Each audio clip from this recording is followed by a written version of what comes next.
ഡൽഹിയിൽ കനത്ത മഴയിൽ 4 മരണം. ഉറങ്ങിക്കിടന്ന അമ്മയും 3 കുഞ്ഞുങ്ങളുമാണ് മരം കടപുഴകി വീണ് മരിച്ചത്. പുലർച്ചെ പെയ്ത മഴ നഗരത്തിൽ രൂക്ഷമായ വെള്ളക്കെട്ടുണ്ടാക്കി. മോശം കാലാവസ്ഥ വിമാനഗതാഗതത്തെയും ബാധിച്ചു.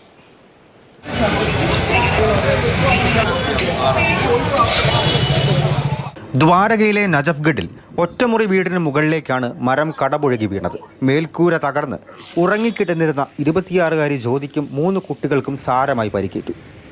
ആശുപത്രിയിൽ എത്തിച്ചെങ്കിലും മരിച്ചു എന്ന് സ്ഥിരീകരിക്കുകയായിരുന്നു.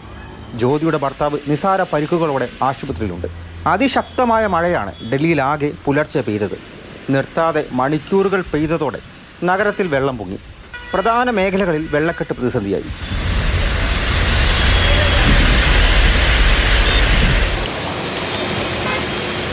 ITO, D&D, Minto road, RK ashram Marg, Lajpat Nagar ഒക്കെ രൂക്ഷമായ സ്ഥിതിയിലെത്തി. രാവിലെ ജോലിക്ക് പോകുന്നവരെയും സ്കൂളുകളിൽ പോകുന്നവരെയും ഒക്കെ ഇത് ബാധിച്ചു. ശക്തമായ മഴ പെയ്തു കഴിഞ്ഞാൽ ഏറ്റവും അധികം ബാധിക്കപ്പെടുന്നത് റോഡ് ഗതാഗതമാണ്. എയർപോർട്ടിലേക്കുള്ള പ്രധാന പാതയാണ്. മഴ തോർന്നിട്ടും ഗതാഗത കുരുക്ക് രൂക്ഷമാണ്. അതുകൊണ്ട് വിമാനത്താവളങ്ങളിലേക്ക് പോകുന്നവർ സമയം മുൻകൂട്ടി കണ്ടിറങ്ങാനാണ് നിർദ്ദേശം നൽകിയിരിക്കുന്നത്. വഴിയോരത്തൊക്കെ വെള്ളം കയറിയതോടെ സർക്കാർ ദുരിതാശ്വാസ പ്രവർത്തനങ്ങൾ ആരംഭിച്ചു. വിമാന ഗതാഗതത്തെയും മോശം കാലാവസ്ഥ ബാധിച്ചു.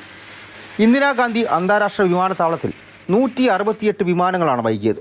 40-നടുത്ത് വിമാനങ്ങൾ വഴിതിരിച്ചു വിട്ടു. കനത്ത മഴ ഉണ്ടാകുമെന്ന വിലയിരുത്തലിൽ റെഡ് അലേർട്ടാണ് ഇന്ന് ഡൽഹിയിൽ കാലാവസ്ഥാ നിരീക്ഷണ കേന്ദ്രം നൽകിയിരിക്കുന്നത്. മാതൃഭൂമി ന്യൂസ്, ഡൽഹി.